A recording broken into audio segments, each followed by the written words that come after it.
the what we're calling the Ford's Friday morning rant.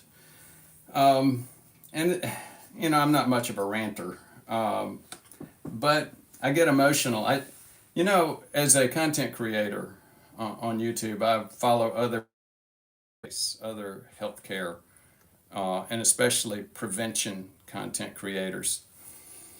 I've got this email in my inbox, the weekly newsletter from one of them. I'm not going to name the name. Many of you will recognize it as I get into it. Recently, the CDC's, I'm going to read it for a second and then talk about it. The CDC's National Center for Health Statistics released its preliminary report on mortality data, that's death rate data, from 2023. Once again, heart disease reigned supreme as the leading cause of death in the United States. It's a sorry distinction that it's held firmly for the last 20 years, last 2 decades. Heart disease, and more specifically coronary atherosclerosis, clogging of the arteries of the heart, which is responsible for the majority of deaths from cardiovascular disease, is easily the most preventable of all the, quote, four horsemen of chronic disease. Many of you may know who I'm talking, where this came from now. For example, heart disease, or that is heart disease, cancer, neurodegenerative disease, and metabolic disease.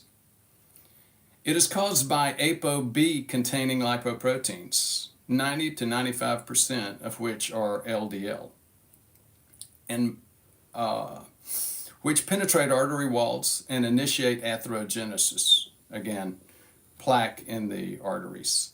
Thus, therapies for lowering LDL levels, such as statins, PCSK9 inhibitors, and others, have the power to virtually stop atherosclerosis in its tracks. So why does this disease remain a top killer? A study published last month provides some insights, along with further evidence of the importance of lowering LDL as a means of preventing atherosclerosis-related mortality. I know I overuse the analogy of the 6 blind men and the elephant, but it's so appropriate for what's going on in medicine today.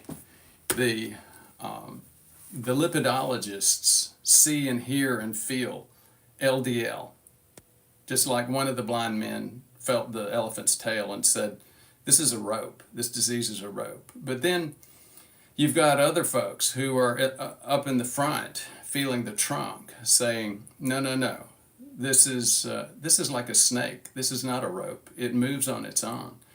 And that may be the metabolic disease community. In my perspective, the metabolic disease community is far more correct. We've had decades, 50 years, 40 years of trying medications like statins. As we continue to try statins, what has that done? That reliance on medications, what has that done for heart attack and stroke? I mean, you read it right here. It's still the #1 killer. I would agree it is preventable. I wouldn't agree that it's easy, but I would say that it's simple. The patients that I see, the folks that focus on metabolic disease, that is the issue. Another concern that I have is, again, the fighting, the infighting, the backbiting that you have in our community. On one side, with the lipidologists, you get a lot of criticism of the low-carb community. I was just out at Low Carb USA in San Diego. Got tons and tons of criticism there because I do use statins. I don't use high-dose statins. My goal is not to pound down ApoB. And here's the thing. Given what I do, I recommend statins for people that have plaque already. You're no longer a primary prevention patient. You're a secondary prevention patient, meaning you've got disease. But at times in my practice, I've had over 50% of my patients that had plaque say Doc, I know you would recommend it. I know you use it yourself, but I've heard a lot of bad things about statins. I don't want to do that. And I'm totally okay with that. My response is always that, yep, I'm okay with that. You're Luke Skywalker and I'm Yoda. So it's your fight. I'm here to help. I don't make all your decisions for you. And here's the other thing about it. I also feel like lifestyle is so much more important, multiple times more important. We've given statins and medications decades to fix this problem, but they haven't done it. On the other hand, what have we done in terms of metabolic disease? Very, very little, and in fact, we've gotten much, much worse. So I'm going to hold off on that and see if we have any comments or questions. Cindy, are you seeing any? You are? Will you read a couple to me? No? Okay. Okay, so hold on, Okay, Sandra Bagwell. You normally speak to heart and artery. What do you think about diasimon for the venous insufficiency, and does venous insufficiency go along with artery issues? Usually they're two very, very different issues, and I'm not familiar with diasimon. Kyra777. I'm back to the gym and walking. Very good. Thank you so much, Kyra. Oh my gosh, we got a lot of stuff here, a lot of questions, or a lot of comments. Bibiana Bailon, hello. Greg Strano, what is pulse pressure and how do you reduce it? So, Greg, pulse pressure is where you take the top number, the systolic, like hopefully 120, and subtract the bottom number, the diastolic, hopefully 80. So, if your blood pressure is 120 over 80, your pulse pressure is 120 minus 80, which is 40. And you're asking how to reduce it. Here's one of the more common things that happens, especially as we age. The collagen, the connective tissue in our arteries, like the big one in the aorta, it gets stiff. So instead of pumping into a very soft, flexible wall that expands to accommodate for the increased volume, when you pump into a stiff artery, the blood pressure shoots up.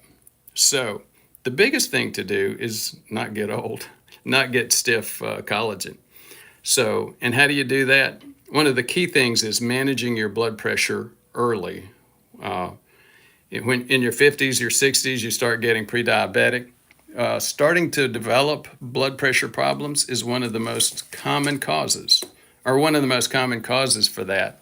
That, again, goes unrecognized, is undiagnosed prediabetes. So we're having some problem holding next week in fact, this week I got a little stand to hold my iPhone, but I forgot it. So hopefully we'll have it ready for next week. Always heroic. If you want to give a life advice to a teenager, what would you give? Oh gosh, That's a good question. I'm going to have to think about that one. Kyra777. I'm on 80 milligrams of statins. Just had a bypass surgery.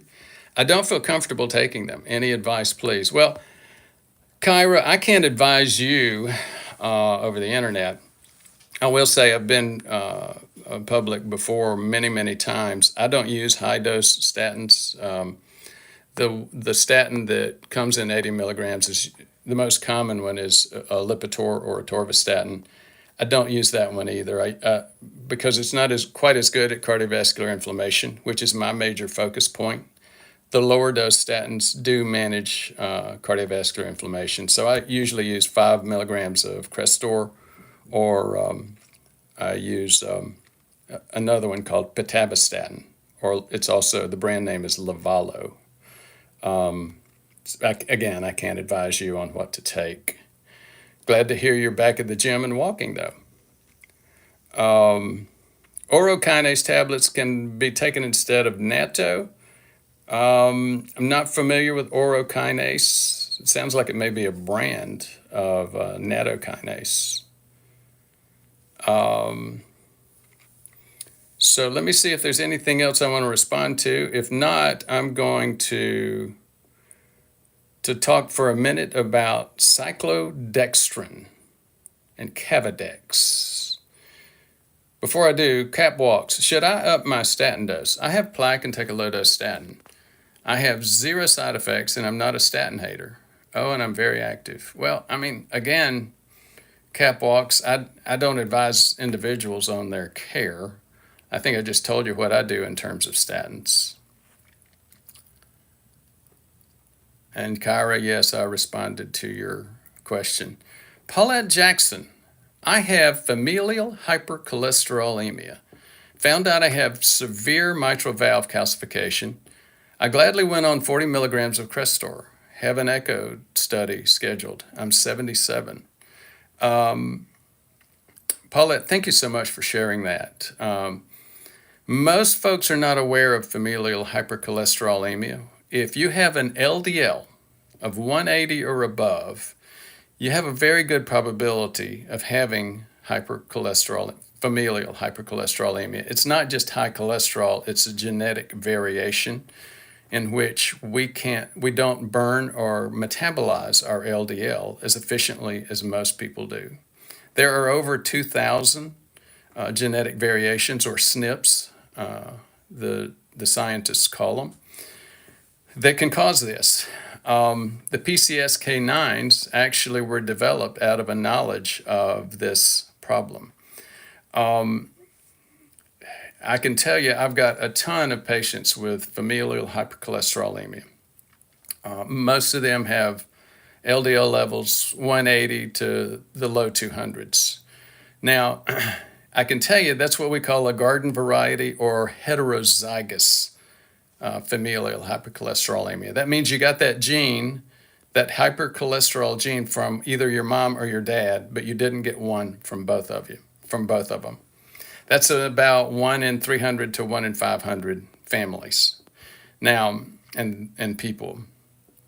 Now, we know that cholesterol does matter because you have what we call homozygous familial hypercholesterolemia. That's 1 in 300 times 300 or 500 times 500. It's very, very rare. I think it's about 34,000. Those people can have heart attacks in their teens, in their early 20s and teens, and they have LDL cholesterol, not total, LDL cholesterol in the 500s. So again, we know that there's something going on with LDL. It's just that most of the existing medical community does not know how to diagnose metabolic disease. That's not me just saying that. That's clearly data from and evidence from Johns Hopkins, from Mayo, from plenty of other known academic medical institutions that just say, look, the docs that we're relying on to diagnose metabolic disease, that is family practitioners, cardiologists, internists, 3/4 of them don't know how to diagnose metabolic disease. That's a big problem. And in my mind, that is the biggest problem that we have at least in medicine today. So don't depend on the medical community. Learn what you need to learn about metabolic disease. I'm going to just make one more comment briefly about cyclodextrin before we wrap up today. I'm getting a lot of questions about it, and it's like cyclodextrins they're similar to, they're I think a polysaccharide. They are similar to ApoA1 and ApoB, the proteins that form HDL and LDL. Why do I say that? They have a side that we call lipophilic, fat-loving, and a side that we call hydrophilic, water-loving. What has that geekiness got to do with anything? Well, that's how you get cholesterol or triglycerides and water to mix. So somebody put 2 and 2 together. It's now a very, very common way of delivering medications, fat-based medications, to the human body. You see it with steroid pills. You see it with a ton of things. Somebody got the big idea of saying, let's give a lot of this as something that's going to pull cholesterol back out of the body. I've seen a brand named Cavadex recently, and because one of my spaces is to talk about plaque, I get question after question over the past few weeks because Cavadex has really started pushing their product. And what do I think about it? I think about it what I thought 3 or 4 years ago. The research, the evidence hasn't changed very much. It appeared optimistic, but was it conclusive that this stuff's going to work? No, not at all. Is the stuff dangerous? Cyclodextrin, Cavadex? No, it doesn't. It's not. It does not appear to be dangerous at all. Again, it's used in multiple medications. So if you want to pay thousands of dollars or hundreds of dollars and have what I hear, what I just listened to was an enema using cyclodextrin, Cavadex, then have at it. See you next week.